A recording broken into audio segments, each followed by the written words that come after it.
It's 1 year since the Taliban retook control of Afghanistan.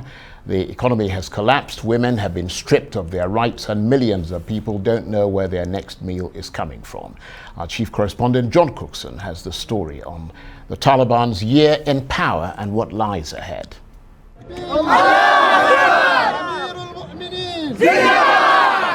The Taliban marked the first anniversary of seizing power in Kabul with a national holiday. But the anniversary comes during a deepening economic and humanitarian crisis. These exceptionally brave women chant, "We want bread, work, freedom," at a rally 2 days ago. This was the Taliban's response.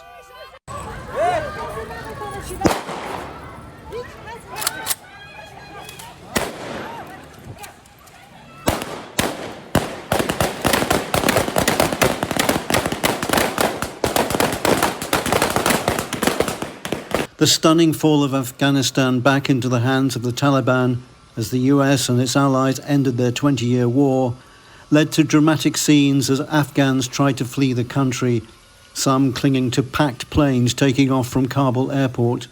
Many fell to their deaths.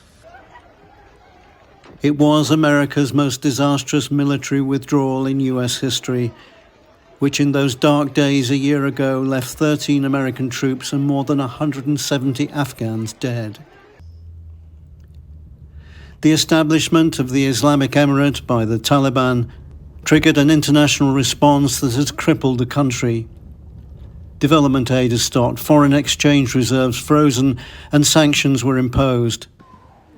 The result, this hospital in Helmand has been forced to close its doors to all except those suffering from cholera.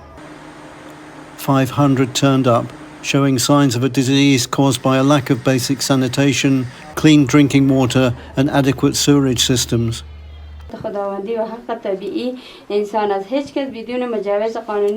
Despite assurances that schools would open for girls above the 6th grade, the Taliban have barred them from secondary education. Now girls and young women risk punishment for attending secret schools, which in many cases they don't even tell their family members about.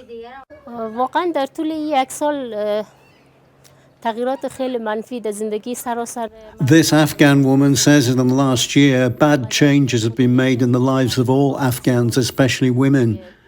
I've been prevented from work and everything. Most of the days I feel sad and feel bad. And Mohammed, a taxi driver, says, "The media tells us security has improved, but it hasn't. It's got worse. People are being stopped in the streets and looted," he says. "Their money is being stolen."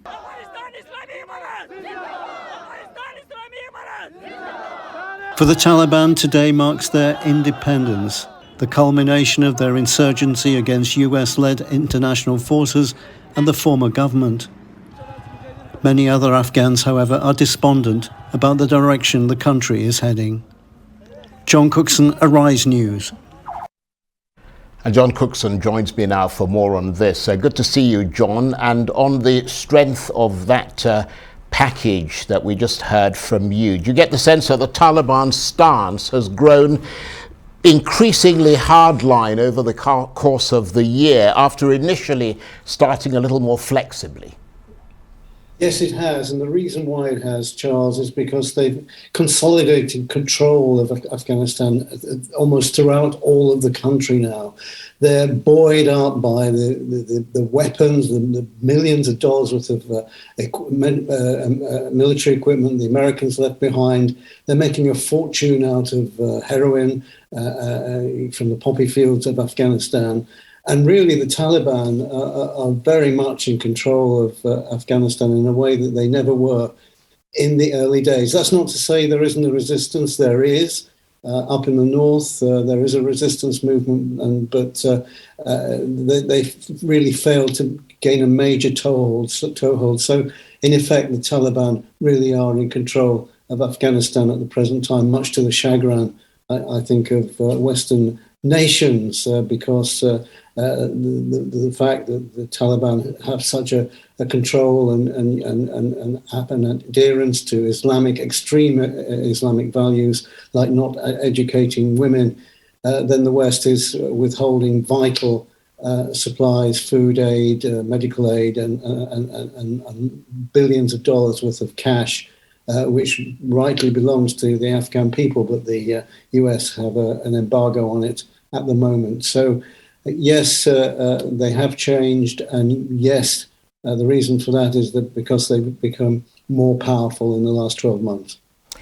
And John, beyond the many who are clearly deeply despondent, are there those, perhaps villagers who used to live along the rural front lines of the war, who are now free to go out to their fields without fear of being caught in the crossfire of a gun battle? And in that respect, life under the Taliban is preferable to life at war. You make a very, very good point, and something I mentioned on Newsday earlier today on Arise News, that a newcomer like myself to Afghanistan quickly learns that outside of the major cities like Kabul, support for the Taliban is very, very strong, especially in the rural regions. There are people there who believe in Taliban values, that they believe and they want this extreme version of Islam to rule their lives, especially down in the south of Afghanistan, Kandahar region and Helmand province. There is a huge amount of support still for the Taliban, and as you say, security there is far better than it ever was before. And you know, if you're an ordinary fellow and you want to bring your kids up in a safe environment, as all of us do, in a family scenario, then of course you'll support anyone who maintains the rule of law, although that rule of law is particularly vicious if you transgress it in Afghanistan, because the punishments are severe under the Taliban. So briefly, John, is there anything that the Taliban themselves are pointing to as their main achievement over the past year? I think security. The interviews that I've seen say that they're proud of the fact that they've secured the country. That, of course, comes at a massive cost because, as I mentioned before, until the Taliban start respecting women's rights, and I mentioned all of that in my report, there is no way that the Western community is going to release or rather lift sanctions that will bring about the release of vital aid, food, medicines, and job creation schemes, which Afghanistan absolutely is desperately in need for. And as we've been on air, the UN mission to Afghanistan, the leader of that, said today that there is a chronic crisis in Afghanistan. Poverty is at the root cause, and it's essential to try to open up the banking system.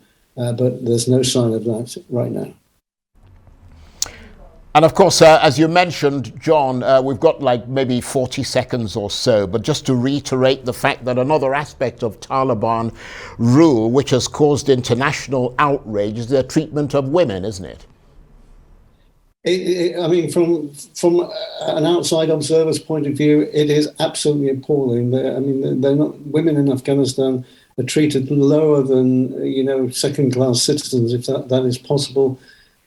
To their eternal credit, Afghan women have enormous spirit, and you saw in my report there that they're even attending secret schools. My goodness me, what bravery to do that, and what bravery for the people who are hosting these secret schools, because if they're discovered, then the punishment will be very severe. John, thank you very much indeed for that report. Very, very enlightening. John Cookson is Arise chief correspondent, and he was talking to me as the Taliban mark 1 year of being back in power in Afghanistan.